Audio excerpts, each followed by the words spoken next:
주영진의 뉴스브리핑, 오늘은 국군의 날 기념식 소식으로 시작을 해볼까 합니다. 국군의 날은 원래 10월 1일이죠. 하지만 이번에는 연휴 기간에 포함되어 있기 때문에 좀 당겨서 열렸습니다. 문재인 대통령 경기도 평택 해군 2함대 사령부에서 열린 국군의 날 기념식에 참석했는데요. 오늘 국군의 날 기념식은 여러모로 처음입니다. 문재인 대통령이 취임한 뒤에 기념식에 참석한 것도 처음이고요. 육군이 아닌 해군 기지 사령부에서 열린 것도 이번이 처음이라고 합니다. 대한민국군 동수부대 CIC 대통령께서 도착하셨습니다.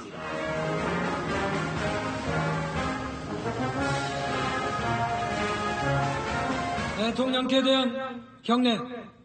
들어! 총!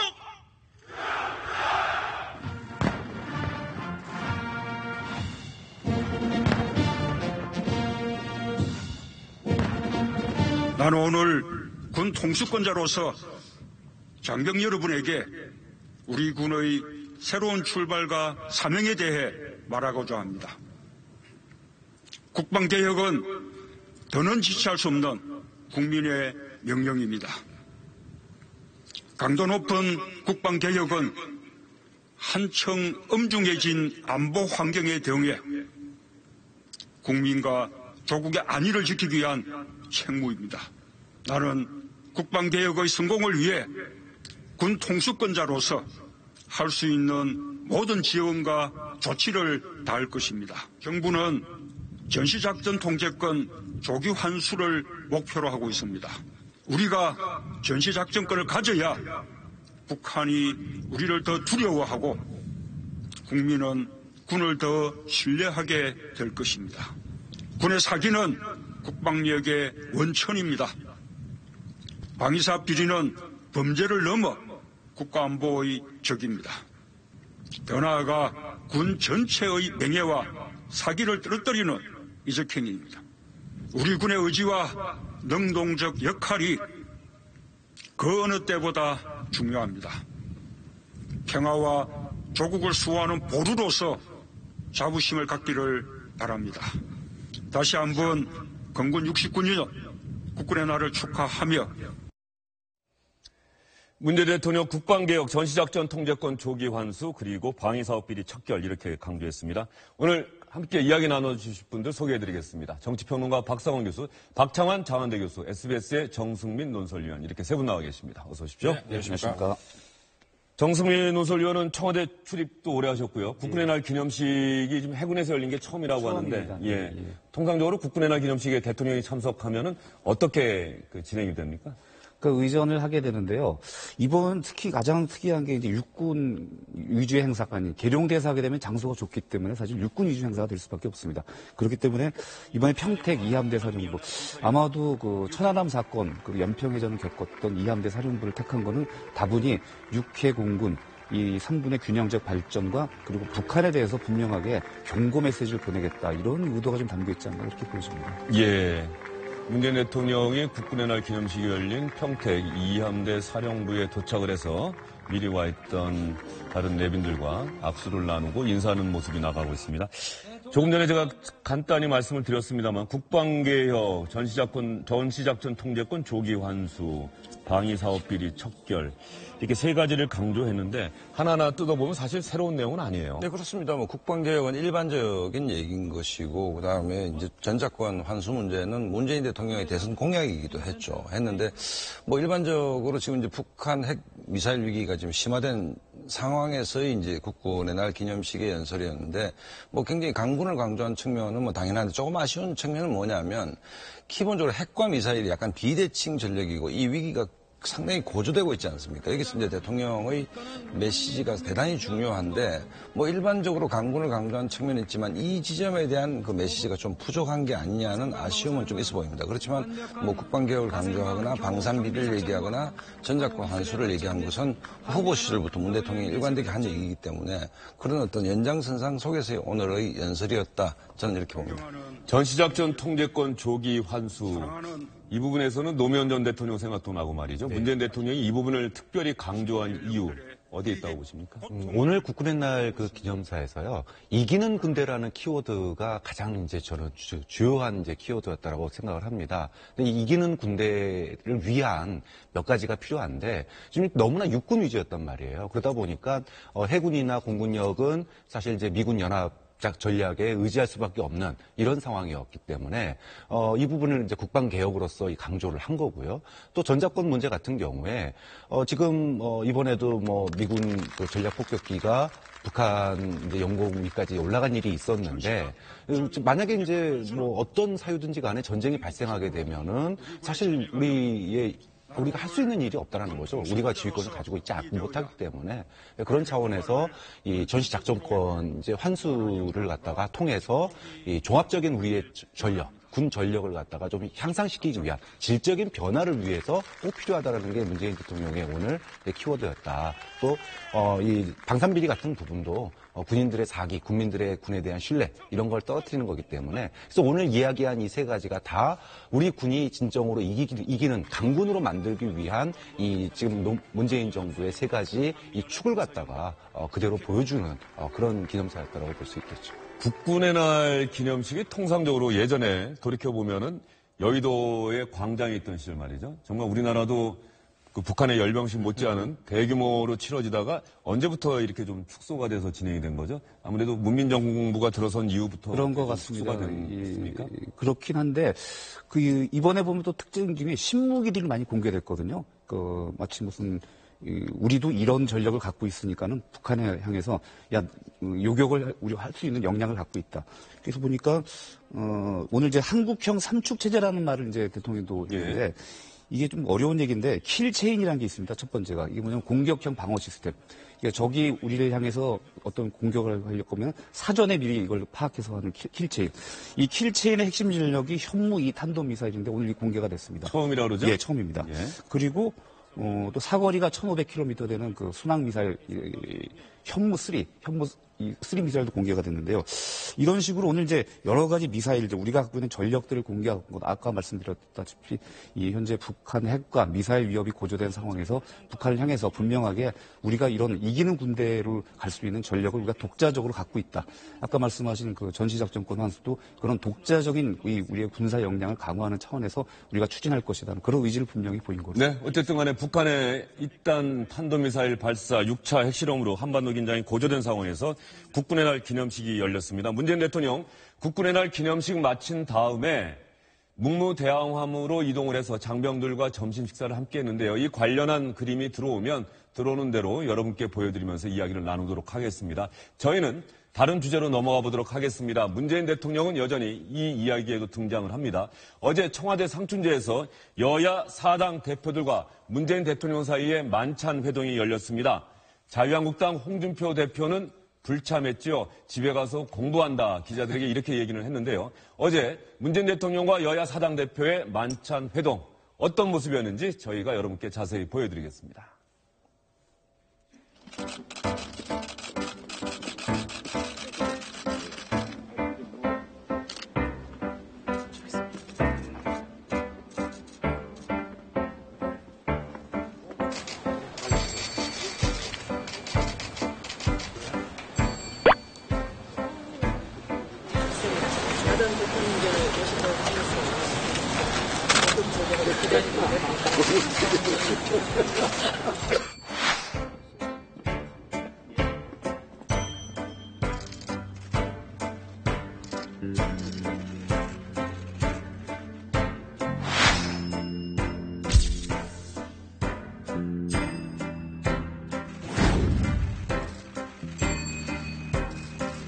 적어도 안보 문제만큼은 여야 그리고 정부가 함께 힘을 모으는 그런 모습을 보여준다면 우리 국민들께도 큰 희망이 되고 또 우리 경제에도 큰 힘이 될 것입니다. 조금 더 욕심을 부리자면 지난번 대선 때 여야정 국정상설협의체를 제안했었습니다. 그 문제까지도 조금 폭넓게 원의를 해주셨으면 하고 희망합니다. 아까 보니까 그 하늘에 달림이 떠서 우리를 지켜보는 것 같습니다. 달림 마음이 국민 마음이 아닐까 싶습니다. 그 어느 때보다 이 안보 위기 또 전쟁의 위협이 넘쳐나는 이때 정치권은 하나된 힘으로 모아야 될 때인 것 같습니다. 저는 최근 전국을 다니면서 많은 분들을 만나고 있습니다. 그런데 정말 전쟁 날 것 같다고 불안해 하시는 분들이 참 많습니다. 게다가 우리 외교팀 내부의 혼선까지 겹쳐지니까 더 불안한 겁니다. 국민들의 불안을 조금이라도 덜어드릴 수 있는 귀중한 모임이 되기를 바랍니다. 대통령님께서 북핵에 대해서 가장 많은 정보를 알고 계시니까 저희들에게도 좀 말씀을 해주시고 어떻게 하면 국민들을 안심시킬 수 있는지 보관도 좀 말씀해 주시기를 부탁을 드리고 외교 안보 정책들을 펼쳐나가는데 정책적 정무적으로 여러 가지 조금 착오들이 저희들에게 많이 보여지고 있습니다. 방향 전환이 좀 시급하게 이루어져야 되지 않겠는가. 예, 다른 이야기는 좀 자세히 나중에 하겠습니다만 이정미 정의당 대표가 여러 가지 외교 안보 정책에서 정책적 정무적으로 혼선이 많이 보인다. 착오들이 많이 보인다. 이렇게 지적을 했어요. 문재인 대통령 입장에서는 조금 아플 것도 같다. 이런 생각이 좀 그렇죠. 드네요. 외교 안보 라인 혼선 문제는 계속 되풀이되고 있죠. 특히 이제 문정인 특보의 이제 여러 가지 얘기들이 이제 정부 장관들하고 이제 엇갈리면서 그러는데 뭐 어찌됐든 오늘 어제 만찬에서 그런 얘기가 나왔습니다. 나와서 외교 안보 라인 특히 이제 안철수 대표가 그 얘기를 강하게 했다고 합니다. 그러니까 외교 안보 라인의 전면적인 교체 수준의 그런 보강이 필요하지 않냐. 하지만 여기에 문 대통령은 아니 정부 부처 안에서도 여러 가지 의견들이 있을 수 있지 않느냐. 그걸 굳이 엇박자라고 보는 것은 좀 자기 생각이 다르다. 그렇기 때문에 하지만 만약에 이런 혼선이 계속 되풀이되고 국민들이 여기에 대해서 불안감을 느낀다면은 나중에 어떤 조치를 취할 수도 있을 것이다. 가능성은 열어놓습니다. 예. 그리고 청와대 회동에서 말이죠.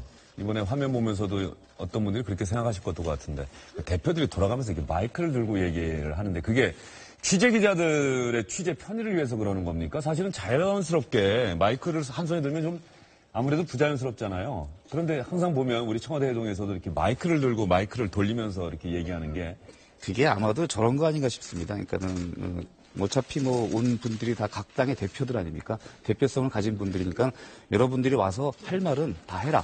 우리가 듣겠다.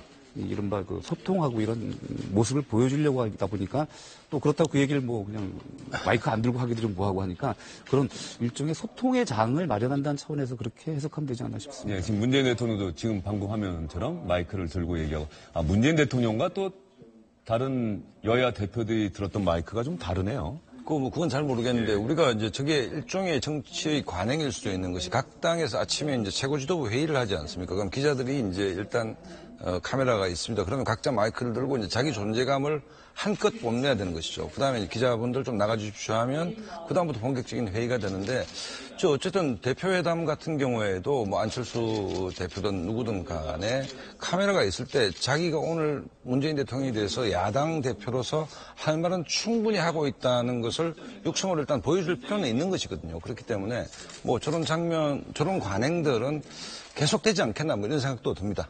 예. 여야 4당 대표, 홍준표 자유한국당 대표는 빠졌고요. 홍준표 자유한국당 대표의 불참에 대해서 박정은 교수는 어떤 생각 갖고 계십니까? 홍준표 대표가 지난번에도 안 갔었지 않습니까? 근데 지난번에도 사실 헛발질이었어요. 그걸 통해서 청와대에서 쇼하는데 자기는 끼지 않겠다. 그리고 이제 수해 현장 가가지고 오히려 본인이 이제 쇼하다가 망신을 당했었는데 이번에도 서로 생각이 다른 사람들이 가가지고 굳이 그 쇼에 내가 꼭 낄 필요 있냐 이런 반응이었어요. 안보에 대해서는 우리는 공세적으로 나가야 된다는 입장이고 이쪽은 대화하자는 입장인데 가서 무슨 얘기가 되겠냐 이러면서 이제 난 거기 참여하지 않겠다 그랬는데 어저께 그림이 국민들에게 상당히 좀 예쁘게 보일 수 있는 그림이 나왔지 않습니까? 또 그리고 비상시에 우리 청와대의 어떤 위기 대응을 할 수 있는 그런 벙커도 같이 구경도 하고 또 끝나고 나와서 상설 협의체에 대한 이야기도 또 이제 공동 발표문도 했죠. 이러다 보니까 좀 뻘쭘해지는 게 있는 것 같아요. 그러니까 이제 왕따 코스프레를 또 이번에는 하고 있어요. 지금 이제 청와대가 제1야당을 갖다가 왕따시켰다. 근데 이거야말로 좀 적반하장 아니냐, 뭐 이런 느낌도 들고, 무엇보다도 추석 명절을 앞두고 사실 국민들이 불안해하는 측면이 분명히 있거든요. 근데 이념을 떠나서, 보수 진보를 떠나서 아무리 생각이 다르더라도 명절 앞두고 국민들에게 명절만이라도 편하게 보낼 수 있게끔 여야가 하나 되는 모습을 좀 보여줄 필요가 있지 않았느냐. 그게 설사 쇼라도 좀 그런 점에서 홍준표 대표의 이번 불참은 좀 많이 아쉽다. 이런 평가가 좀 많은 것 같습니다. 예. 그리고 처음에 영상에서도 나왔습니다만 정수민 위원, 그 상춘제를 세 단장을 했다. 그 상춘제 세 단장하고 여야 대표들 거기서 만난 건 처음이다. 뭐 이런 얘기 아닙니까? 그러니까 세 단장이라고 해서 무슨 건물을 새로 짓고 있는 건 아니고요. 보니까 그 리스로 칠을 했는데 이 목재에다가 이게 목재에 안 좋으니까는 이거를 다 벗겨내고 들기름을 발랐다고 하더라고요. 들기름을요? 예, 예. 그러니까 아까 그 추미애 대표가 목욕 재개했다는 표현이 딱 맞는 것 같습니다. 그러니까는 새 단장, 정말로 뭐 건물을 짓고 이런 건 아니고 뭐 공사가 한 2달 걸렸다고 하더라고요. 그러니까 이 새로운 상춘제에서 야당 대표들 만난 거는 처음이죠, 사실은. 예. 예전에 초등학교 마루바닥이었을 때 네. 콩기름인가요? 네, 뭘 바르고 했죠. 초도 이렇게 바르고 말이에요. 초도 바르고 예, 했죠. 예. 그러면 마루가 아주 반짝반짝. 저게 이제 벌레가 먹으니까 나무들 같은 경우는 벌레 먹지 말라고 이제 하는데 뭐 뉴스보다야 뭐 다른 게 훨씬 좀 좋겠다는 생각이 듭니다. 예, 어제 문재인 대통령과 여야 대표 회동 사이에 가장 눈길이 가는 대목은 역시 문재인 대통령과 안철수 국민의당 대표가 이야기를 나누는 모습이다. 이런 얘기들을 참 많이들 하셨습니다. 그래서 문재인 대통령과 안철수 대표 위주로 한번 화면을 구성을 해봤습니다. 문재인 대통령과 안철수 대표가 저렇게 가까운 거리에서 이야기를 나눈 것, 뭐 텔레비전 지난 대선 토론은 사실 이야기를 나눴다고 보기는 어렵구만요. 정말 오랜만 아닙니까? 아마 대선 끝나고는 처음 아닌가 싶습니다. 뭐 우연히 뭐 2차례인가 마주쳤다라고는 제가 파악하고 있는데 그 자리에서 어떤 무슨 사적인 대화라든지 인사를 주고받지는 않았기 때문에 사실상 처음이라고 봐도 될 것 같습니다. 대선 문제는. 예. 두 사람 사이에 보면 지금 안철수 대표는 국민의당 상징 색깔이 당연히 초록색이니까 초록색 넥타이인데 문재인 대통령이 초록색 넥타이를 맨 게 상당히 눈길이 가요. 드레스 코드를 맞춘 거죠. 뭐 저거는 뭐 보신 분은 아시겠지만 초록색 넥타이라는 게 사실은 이렇게 흔히 손이 가는 넥타이는 아니지 않습니까? 사실은 저거는 뭐 다분히 국민의당을 향해서 여러 가지 협치에 좀 이런 제스처를 보인 거죠. 아무래도. 국민의당이 이번에 김명수 대법원장 네. 인준안 표결에 어쨌든 간에 적극적으로 그렇죠. 참여를 하고 찬성표를 던져줬다. 그 부분에 대한 일종의 감사의 표시일까요? 그 감사의 표시도 있는 것이고 향후 이제 국민의당의 협조 없이는 이제 전국 운영이 원활치 않기 때문에 대통령이 최대한 이제 성의를 표현했는데 사실은 문재인 대통령과 이제 안철수 대표의 1대1 회동은 잔혹사가 있죠. 과거 2012년 대선 잔혹사. 네, 단일화부터 이제 두 분이 뭐 이렇게 1대1 회동을 하고 난 뒤에 이제 각자 발표를 하면 전혀 내용이 또 달랐습니다. 그렇기 때문에 두 사람의 케미가 정말 안 맞는 것 아닌가라는 얘기도 있고 두 분이 만나면 서로의 커뮤니케이션에 좀 장애가 있는 것 아닌가 뭐 이런 얘기도 있었습니다. 어쨌든 두 사람 어제는 뭐 다자 회동이었으니까 뭐 그런 얘기는 없는데 어쨌든 우리 정치사회에서 문재인, 안철수 두 분이 만나고 나와서 같이 합의된 결과를 보여준 적이 별로 있었던가 그런 기억이 좀 나긴 한데 뭐 어제도 뭐 안철수 대표도 뭐 본인 할 말을 좀 다 한 것 같고 문재인 대통령은 넥타이 세계에서 보여주듯이 최대한 그 안철수 대표의 협조를 끌어내기 위한 어떤 성의 표시를 한 회동이었다. 뭐 이렇게 정리할 수 있겠습니다. 안철수 대표가 청와대 회동에 참여한 것도 처음입니까? 대표가 됐는데 처음으로 봐야 되겠죠. 처음 봐야 됐고. 근데 보시면 아시겠지만 그림이 영상이 지금 나오는데 예. 사실은 어제 보면은 안철수 대표 얼굴이 그렇게 썩 시작할 때보다 밝지는 않았습니다. 사실은. 왜냐하면은 어찌됐든 제2야당 대표로서 좀 뭔가 각을 세우는 모습은 보일 필요가 있었겠죠. 그렇기 때문에 어제 뭐 여러 가지 뭐 외교안보 라인에 이제 뭐 교체라든지 이런 것도 요구했고 또 만찬 끝난 다음에 오늘 오전에 별도로 기자간담회 했습니다. 안철수 대표. 그 자리에서도 어제 대통령과 안보 부분에서 이건 차이는 좀 있었다. 여러 부분에서. 그리고 특히 한미 관계, 한중 관계. 이 두 부분에서 입장가 분명히 있었고 문 대통령은 좀 너무 낙관적으로 보는 것 같더라. 이런 식으로. 그러니까 어찌됐든 간에 상당히 협치에 대해서 대응을 했고 대답은 했지만은 그럼에도 불구하고 여전히 각을 세우는 모습은 보이고 있습니다. 사실. 예. 외교 안보 라인 결과적으로 인사 문제 같아요. 인사 문제에 대해서 야당 대표들이 좀 목소리를 높인 것 같고 문재인 대통령이 외교 안보 라인이라고 하는 부분에 분명하게 전제를 두진 않았지만 적어도 인사 문제에 있어서만큼은 유감을 나타냈다 이런 얘기도 나오고 있는데요. 네. 뭐 문재인 대통령으로서는 야당의 협조를 구하고 그러한 자리를 마련한 거 아니겠습니까? 당연히 그동안에 이제 최고의 이슈가 인사 문제였습니다. 뭐 제1야당 할 것, 1양, 2야 뭐 할 것 없이 인사 검증 시스템에 대한 맹비난들도 있었고 특히나 문재인 대통령이 얘기했던 5대 원칙 이거에 대한 사과 요구도 있었거든요. 근데 대통령이 직접 얘기한 적이 없었는데 어제 이제 협조를 구하는 마당이니까 뭐 유감 표명을 하는 걸로 일단은 뭐 입장을 낸 것 같습니다. 뭐 엎어질 때는 확실하게 엎어져야 되겠죠. 그래야 협조를 얻을 수 있으니까요. 네. 어제 여야 대표들과 문재인 대통령이 만나고 나면 합의문이나 발표문을 발표하게 되는데 그 사이에 말이죠. 문재인 대통령이 여야 대표들을 NSC 국가안전보장회의 상임위원회 회의 장소. 그렇죠. 근데 거기가 벙커로 불리는 곳이죠. 흔히 지하 벙커라고 부르는데 예. 뭐 정식 명칭은 국가안전보장회의 회의실이죠. 그래서 이제 여기가 이제 뭐 예를 들면 안보 위기가 생기고 북한이 뭐 미사일을 쐈다든지 핵실험을 했다든지 그러면 긴급 회의를 주재하는 곳입니다. 그러니까 말 그대로 국가안보의 컨트롤 타워가 되는 곳이죠. 그런 곳을 대통령이 직접 제안을 했다고 합니다. 야당 대표에게 좀 발표문 나올 동안 여기 한번 둘러보지 않겠냐. 이거는 분명히 안보 문제에 있어서만큼은 여야 할 것 없이 좀 초당적인 협조가 국회 차원의 초당적 정치권의 협조가 필요하지 않느냐. 이런 걸 분명히 보인 거죠. 그래서 한 21분 동안 그 지하벙커를 방문했다고 하는데 제 기억으로는 야당 대표를 대통령이 이렇게 안내해서 지하벙커 방문한 거는 처음으로 알고 있습니다. 예, 저도 뭐 거의 처음이다 이런 생각이 드는데 말이죠. 저것은 상당히 눈길이 가는 문재인 대통령의 제안이었다. 네, 뭐 아주 바람직했다라고 봅니다. 특히 이제 정의용 안보실장이 개괄적인 설명도 좀 충분히 곁들였고 회담 시작할 때 이제 주호영 대표가 북핵 문제에 대해서 대통령이 정보를 가장 많이 갖고 있기 때문에 공유를 좀 하자라는 얘기를 했지 않습니까? 그런 측면에서 어쨌든 상징적이지만 NSC 회의가 주재하는 컨트롤 타워 벙커에 여야 대표들을 모두 초치해서 충분히 안보실장이 설명한 모습들은 뭐 명절 앞두고 국민들한테 뭐 안보에 대한 어떤 불안감들을 줄이는데 상당히 기여하는 그림들이다. 저 부분은 뭐 대단히 어떤 잘한 청와대의 어떤 그 판단이었다라고 저는 봅니다. 진보정당, 정의당, 뭐 진보정당으로 분류되지 않습니까? 정의당 대표가 청와대 지하벙커에 들어가서 문재인 대통령과 청와대 측의 설명을 들었다. 이것만 해도 세상이 참 많이 변했다 이렇게 느끼시는 분들도 있을 것 같습니다. 네. 그동안에 각종 행사를 볼 때 이 문재인 정부가 디테일에 되게 강하다라는 이야기를 몇 번 했었는데. 예, 박 교수님 그 말씀 많이 하셨죠. 네, 근데 이번에 이제 지하벙커를 보여주는 게 사실 그 뭐 청와대 상춘제든 어디든지 간에 뭐 그냥 둘러 앉아가지고 뭐 안보에 우리 초당적으로 협력하겠습니다 이렇게 얘기하는 거하고 비상시국이 됐을 때 대통령과 우리나라 지도부가 모여서 회의를 하는 곳을 야당 대표들과 함께 그 자리에서 공유했다. 또 그 자리에서 앞으로 뭐 10일이 될지 18일이 될지 정확하게 모르겠지만 뭐 추가적인 도발도 예상된다. 대외비까지 또 이렇게 공개를 했단 말이죠. 이런 모습들이 국민들에게 지금 우리가 할 수 있는 능력이 참 없긴 하지만 우리 여야가 이념을 떠나 정쟁을 떠나서 뭔가 이제 안보에 있어가지고 하나 되는 모습을 보여주는 뭐 그래서 아주 상징적인 의미를 가지고 있고 준비를 정말 많이 했다. 이것도 제안 과정도요.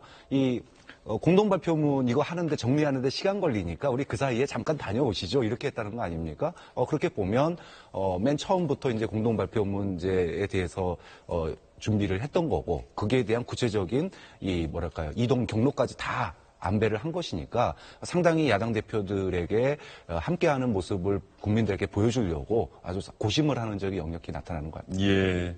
문재인 대통령이 어제 청와대 만찬회동에 참여한 여야 대표들과 함께 국가안전보장회의 회의실인 청와대 지하벙커를 직접 안내하고 설명도 듣겠다는 말씀 여러분께 드렸습니다.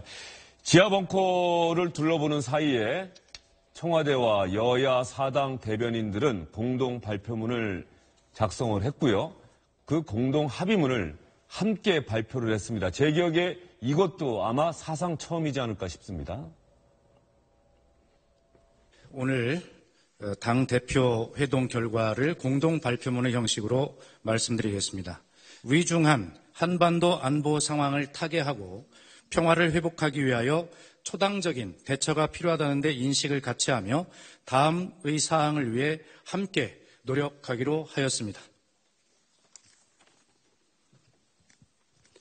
첫째, 평화와 안보를 위협하는 북한의 핵 미사일 도발을 강력히 규탄한다. 북한은 도발을 즉각 중단하고 평화와 비핵화의 길로 나올 것을 촉구한다.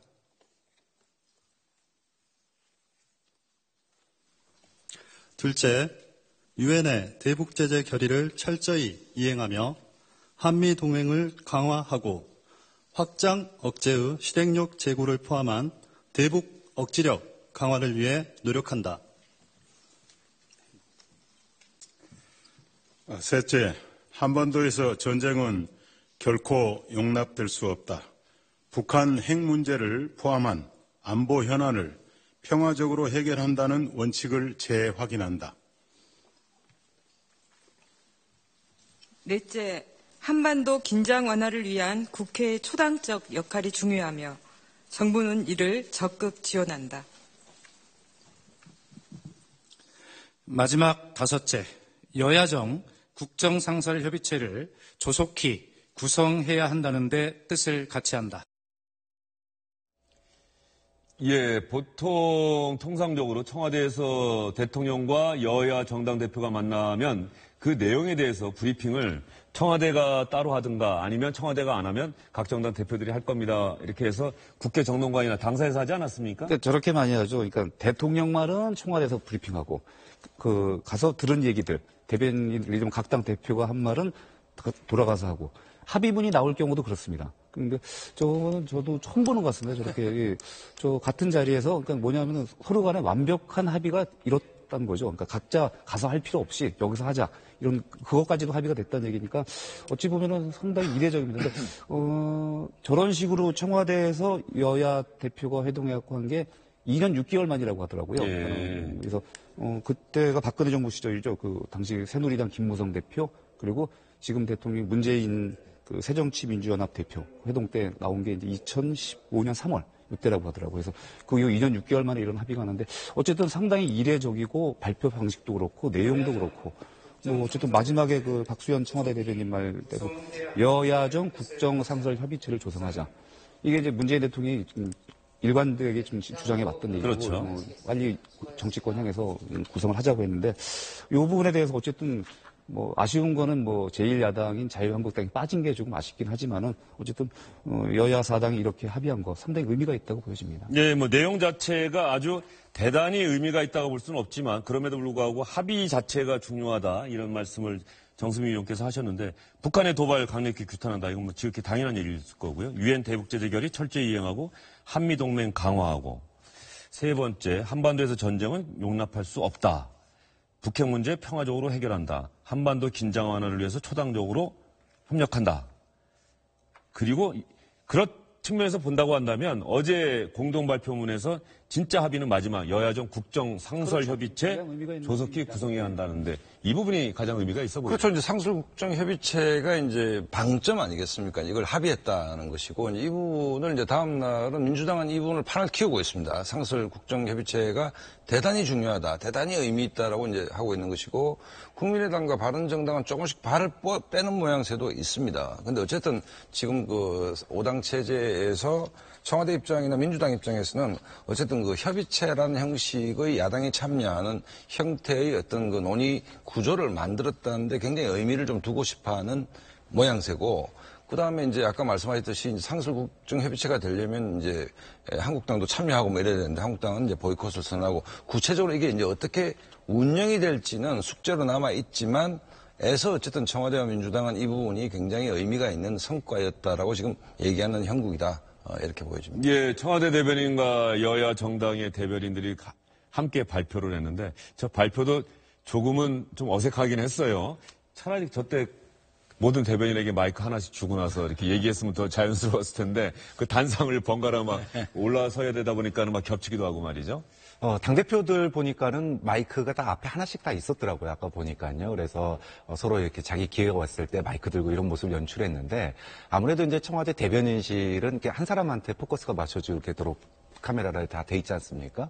그러다 보니까 서로 이제 번갈아 가면서 하는 뭐 이런 모양새를 취했는데 청와대 대변인실에서도 참 저런 모습이 진기한 모습일 거예요. 앞으로 과연 뭐 얼마만큼 이번 정부에서는 더 있을 것 같기는 한데 과거에 이제 본 적이 없는 사례입니다. 그래서 뭐 당 대표들뿐만이 아니라 이제 그들의 입인 이 대변인들 대표들이 모여가지고 이 합의문을 갖다가 하나씩 특히나 이제 아까 말씀하신 이 국정 상설협의체 이 부분은 이제 지금 정기국회 앞으로 예산 문제라든지 법령 이제 개편 문제 이런 부분에 있어서 이제 가장 초미의 관심사인데 이 부분에 어쨌든 청와대와 여당이 이제 판을 벌렸어요. 그럼 이제 얼마만큼 이거를 그 안에서 소위 이제 그 협치의 어떤 그 씨앗들을 키워 나가느냐 이게 이제 관심사인데 어쨌든 추석 밥상에 이 국정 상설 협의체라고 하는 화두를 갖다가 던졌기 때문에 여권으로서는 또 청와대로서는 뭔가 이제 좀 기선제압 뭐 이런 주도권을 먼저 좀 선점 효과가 있는 것 같습니다. 네. 조금 전에 말씀을 드렸는데요. 문재인 대통령이 국군의 날 기념식에 참석한 다음에 문무대왕함으로 이동을 해서 장병들을 만났습니다. 점심 식사도 함께 했는데 지금 그 그림이 들어와서 여러분께 보여드리겠습니다. 문재인 대통령 환한 웃음으로 김정숙 여사, 영부인 김정숙 여사도 함께 했습니다. 장병들이 식사하는 곳에 식사 조직에 갔군요. 식판 들고 있는 문재인 대통령 뭐 처음 보는 모습 아닙니다. 이제는 친숙한 모습이네요. 저 함에서 직접 식사를. 네. 저도 문무대왕함을 탑승해서 식사를 한 경험이 있는데. 언제 하셨습니까? MB 정부 때 인수위 때 이제 외교 통일 안보 국방 전문위원들이 한번 봤는데 일단 굉장히 문무대왕함에 탑승을 하면 설명을 쭉 들으면 굉장히 마음 든든합니다. 최첨단 항모고. 그다음에 제 기억으로는 식사가 대단히 맛있었다는 기억이 있습니다.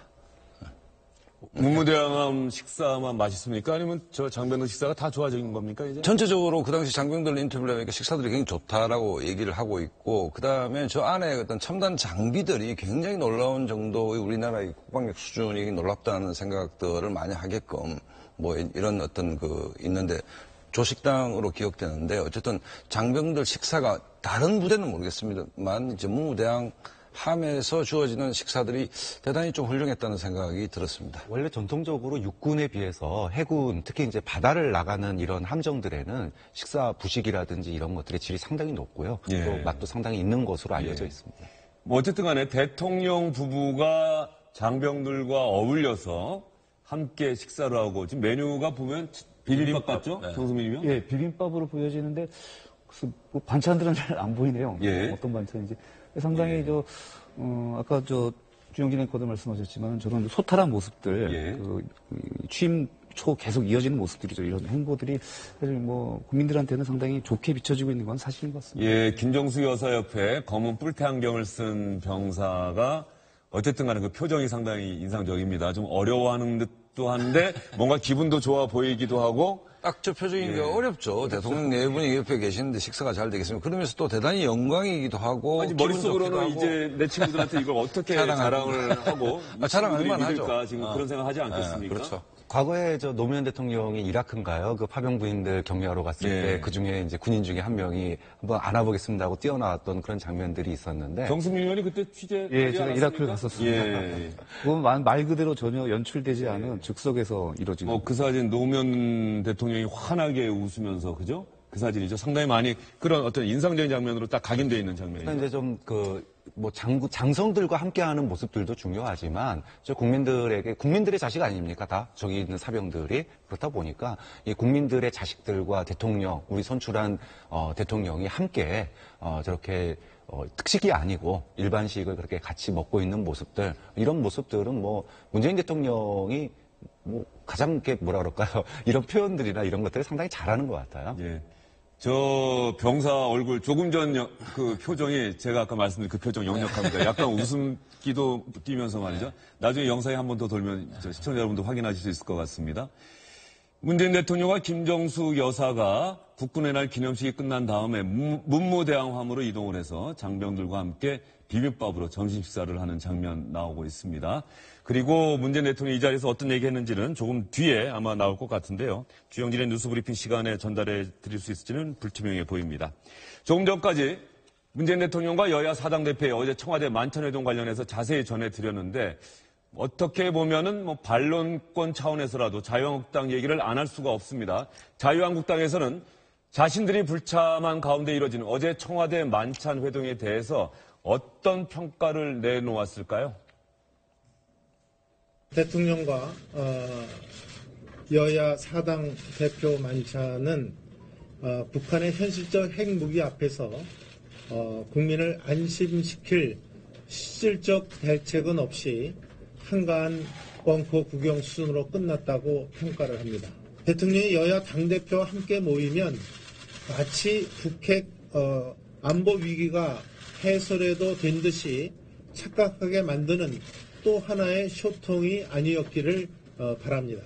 여야정 국정상설협의체 구성도 진정성 있는 협치 의지가 없다면 대통령의 실정과 또 책임을 국회와 야당에 전가시키는 책임 회피 기구에 불과할 것이고. 정우택 원내대표는 또 하나의 쇼통이 아니었기를 바란다. 상당히 비판적으로 얘기를 하고 있고요. 정영기 자유한국당 대변인은 대통령조차 참석하지 않은 제1야당에 대한 배려가 없다. 대통령조차 참석하지 않은 제1야당에 대한 배려가 없다. 왕따이자 보복 청산 대상으로 봐서 유감이다. 정영기 대변인은 오히려 더 솔직하다고 봐야 할까요? 글쎄, 이제 이게 좀 모색해졌죠. 자유한국당 입장에서는. 어쨌든 보수정당이고 안보정당을 강조했지 않습니까? 네. 그 다음에 핵미사일 위기가 지금 최고조에 달했는데, 물론 청와대가 예를 들어서 한국당 측에다가 사전 이렇게 발언을 조율하자 한 것도 아니고, 어쨌든 홍준표 대표가 저 모임에 가서 자기가 하고 싶은 얘기를 충분히 할 수 있는 시간과 기회가 주어지는 건 아니겠습니까? 그럼에도 불구하고, 이게 사단전식 사열이다 이런 명분으로 불참했다는 것은 어떤 명분으로 보더라도 좀 명분이 약한 거 아니냐라는 것이고, 이제 왕따는 저 부분은 좀 스스로 왕따당한 부분이 있는 것이지, 아무리 보더라도 문재인 대통령과 민주당이 한국당을 왕따시켰다고 보기는 힘들다. 그렇다고 본다면, 홍준표 대표가 저 회담에 참석해서 본인이 평소에 하고 싶은 얘기들을 충분히 할 수 있는 계기로도 삼을 수 있음에도 불구하고 스스로가 왕따를 당한 것이기 때문에 저게 좀 여러 가지 억울한 표현들이 나오지만 그건 좀 자초한 게 아닌가 이런 생각이 들고 한번 전체적으로 한번 생각들을 한번 재정리할 좀 필요가 있다라고 저는 봅니다. 지금 화면에 나오는 장면은 홍준표 대표가 어제 소방서를 방문한 화면이 나오고 있고요. 그렇다고 한다면 홍준표 대표 이야기 안 들어볼 수가 없죠. 오늘 이야기는 아니고요. 청와대에서 여야 정당 대표들과 만나고 싶다라고 제안이 왔을 때 홍준표 대표가 나는 안 갑니다. 이렇게 얘기하지 않았습니까? 홍준표 대표의 이야기 한번 들어보시죠. 영수회담이 아니고 여야 전부 불러서 청와대 행사를 하겠다는 것입니다. 10명 불러놓고 사단장 사열하듯이 사열하겠다는 거잖아요. 말하자면 국민들한테 정치적인 쇼로 보여주기식 소통은 이건 소통 아니에요. 쇼에 불과하지. 야당한테 당부할 얘기가 있으면 1대1로 불러라 이거예요. 추석 앞두고 그림 맞추겠다는 거예요. 그런 지식으로 쇼를 하는데 야당이 왜 덜러리가 돼야 됩니까? 정승민 의원, 홍준표 대표 이야기 가만히 들어보면 문재인 대통령을 안 만나겠다는 건 아닌 것 같아요? 단독 회동. 그러니까는 1대1로 만나는 거는 언제든지 하겠다는 입장입니다, 사실은. 그러니까 그만큼 이제 어떤 제1야당 대표로서 이유를 해달라는 것이고, 안 만나겠다는 건 절대 아닙니다. 다만 이제, 조금 전에 나온 얘기네요. 홍준표 자유한국당 대표가 어제 만찬에서 여야정 상설 국정협의체 구성에 대해서 본부 중대와 1, 2, 3, 4 중대를 묶는 것인데 전례도 없고 필요도 없다. 그러니까 안 받아들이겠다는 얘기죠. 비판을 한 걸로 좀 전에 입장이 나왔습니다. 홍준표 대표가 본부중대 1, 2, 3, 4중대 참 이 중대 표현 좋아하는 것 같습니다. 그렇지 않습니까? 네, 벌써 이 표현이 벌써 몇 차례 나오고 있어요. 그래서 이런 그 본부중대 1, 2중대 이런 얘기를 계속 하는 거는 지금 이제 그 바른정당에 대해서 이제 흡수하고 그러니까 정계 개편, 그러니까 지방선거 전에 어떤 정계 개편을 염두에 두고 있기 때문에 계산된 발언이 아닌가. 계속 이런 이 발언을 하는 것들을 보면 좀 왠지 그런 느낌을 줄 수가 없네요. 홍준표 대표 이야기가 나왔는데 어제 또 인상적이었던 장면이 청와대 회동과 별개로 말이죠. 자유한국당 의원들과 바른정당 의원들이 만찬회동을 하고 그 자리에서 건배하는 사진이 오늘 조간신문에 크게 실렸어요. 이것과 관련해서 홍준표 대표가 기자들한테 질문 받았더니 그 자리에 있었던 바른정당 김영우 의원 같은 경우는 한국당에 오고 싶어 한다. 그런데 하태경 의원은 구체적으로 이름을 적시하지는 않았지만 바른정당 최고위원 가운데 한국당에 못 올 사람이 한 명 있다. 이런 얘기를 했습니다. 왜 그랬는지 지금 저 장면이 어제 있었던 자유한국당과 바른정당의 이른바 중진 의원들 간의 회동입니다. 자유한국당에 왔다가 바른정당으로 갔던 의원도 있었고요. 이철우 의원, 권성동 의원, 황영철 의원. 황영철 의원은 바른정당 왔다가 자유한국당 가려고 했다가 막판에 가지 않았죠. 저 장면인데 여기서 하태경 최고위원을 겨냥한 듯한 발언, 과연 어떤 내용의 발언이었는지 저희가 준비를 해봤습니다. 하태경 바른정당 최고위원이 먼저 이렇게 얘기를 합니다. 대한민국에 2명의 적이 있는데 외부의 적은 김정은이고 내부의 적은 홍준표다. 정말 발언 강도가 셉니다. 영수회담 가지 않겠다는 건 김정은처럼 대화하지 않겠다는 것이다. 라고 홍준표 대표를 강하게 비판했더니 홍준표 대표가 이렇게 맞받았습니다. 하태경 바른정당 최고위원은 좌파 우파에서 배신자로 비난받으면 이제 갈 곳이 없을 텐데 참 불쌍하다. 이렇게 얘기한 다음에 오늘은 하나 더 보태서 바른정당 최고위원 가운데 자유한국당에 못 올 사람이 한 명 있다. 홍준표 대표 입장에서는 상당히 자신감이 넘치면서도 하태경 최고위원을 비난하는 발언입니다. 정치판에 불문율이 있죠. 싸우려면 내보다 센 사람하고 싸우라. 이 싸움은 하태경 의원으로서는 손해볼 게 없는 싸움인데 홍준표 대표 이 얘기도 좀 대단히 부적절한 게 어쨌든 100석이 넘는 당의 대표인데 정치적으로 한참 후배 아닙니까? 여기서 이런 형태의 수준이야 이렇게 맞상대를 한다는 것도 좀 보기가 그렇고 어쨌든 지금 그 바른정당 내에서 통합파의 움직임이 심상치가 않습니다. 추석 이후에 결행을 한다는 얘기도 있는데 이 와중에서 누구는 오고 누구는 오지 말라는 얘기도 상당히 어쨌든 그 정치권의 하태경 의원의 대선배 정치인으로서는 적절한 얘기는 아닌 것 같은데 어쨌든 이런 지금 그 서로 하태경 의원과 홍준표 대표의 공방 자체가 기본적으로 좀 어떤 품격이나 어떤 그 논쟁적 요소보다는 비방적 요소가 좀 강하지 않습니까? 썩 보기가 좋아 보이지는 않습니다. 예. 어쨌든 간에 지금 바른정당 내부의 움직임 박성원 박사님이 잘 알고 계실 테니까 다음에 출연하실 때 좀 변동이 생기면 좀 얘기를 좀 해주시고요. 정리하기 전에 한 가지 소식 더 전해드리겠습니다. 자유한국당의 친박계 의원들이 그동안 상당히 은인자중하는 모습을 보였는데 오늘 국회 정론관에 갑자기 여러 명이 섰습니다. 16명 명의로 성명을 발표했는데 박근혜 전 대통령에 대한 추가 구속영장 발부는 절대 안 된다. 이런 얘기였습니다. 이는 전례 없는 명백한 편법입니다. 박근혜 전 대통령을 구속 재판해야 할 특별한 이유는 없습니다. 박근혜 전 대통령의 형사재판은 모두가 아는 것처럼 뇌물죄가 그 핵심입니다. 그런데도 검찰이 구속기한이 다가오자 구차한 사유를 들어 별도의 구속영장을 청구한 것은 피고인의 권리를 지나치게 훼손하는 것입니다. 모든 국민은 법 앞에 평등해야 합니다. 박근혜 전 대통령도 이제 자연인으로서 국민의 한 사람으로서 예외는 아닙니다. 피고인으로서의 인권과 방어권이 보장되어야 합니다. 자유한국당 친박계 의원들이 박근혜 전 대통령 구속영장 발부 안 된다. 구속기간 만료되면 석방돼야 한다는 얘기인데요. 어떻게 보셨습니까? 피고인의 인권과 방어권이 충분히 보장돼야 된다. 좀 박근혜 전 대통령 지금 감옥에 계시면서 구속에 계시면서 병원 자주 다니고 계시거든요. 그리고 변호사들도 많이 있지 않습니까? 근데 왜 인권 얘기를 하는지 저는 이해를 못 하겠고요. 지금 자유한국당 내 친박계 의원들의 이런 목소리가 정화되지 않고 이렇게 바로 이렇게 나오고 있는데 홍준표 대표가 그동안에 뭐 했냐 과연.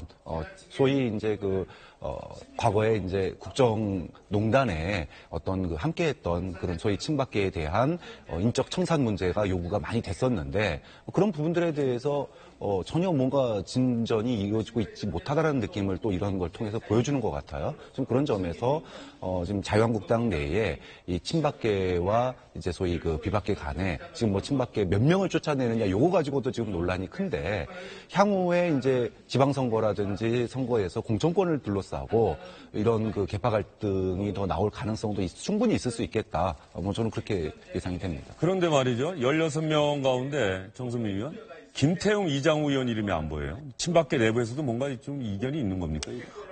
이견이 있을 수도 있고요. 또 여러 가지 가능성은 있습니다. 뭐 예를 들면 이게 워낙 급하게 아마 된 것 같고 회견 자체가 그러다 보니까 정확하게 알 수 없지만은 친박계가 추가적으로 또 입장을 낼 수도 있겠죠. 그렇기 때문에 앞으로 좀 봐야 될 것 같습니다. 그런 부분. 예, 저렇게 친박계 의원들이 국회 정론관에 단체로 서 있는 모습도 뭐 거의 이례적인 모습이다 이런 생각이 들고 저 가운데 한 명 김진태 의원. 죽었다 살아났습니다. 네, 무죄. 어제 항소심에서 선거법 위반 무죄 받아서. 네, 그렇습니다. 1심 유죄였는데 2심 무죄 받아서 어제 하루 종일 검색 순위에 김진태 의원이 올라왔는데 어쨌든 우리가 저선길 갔다 돌아왔다 이런 표현을 썼는데 기적적으로 이제 회생했습니다. 예, 김진태 의원 항소심 무죄 판결에 대해서 홍준표 대표가 그렇게 얘기를 했더군요. 법원 양심적으로 하네. 이렇게 간단하게 평가를 했던 기억이 납니다. 정치권 소식 이쯤에서 정리를 하도록 하겠습니다. 세 분 오늘 수고 많으셨습니다.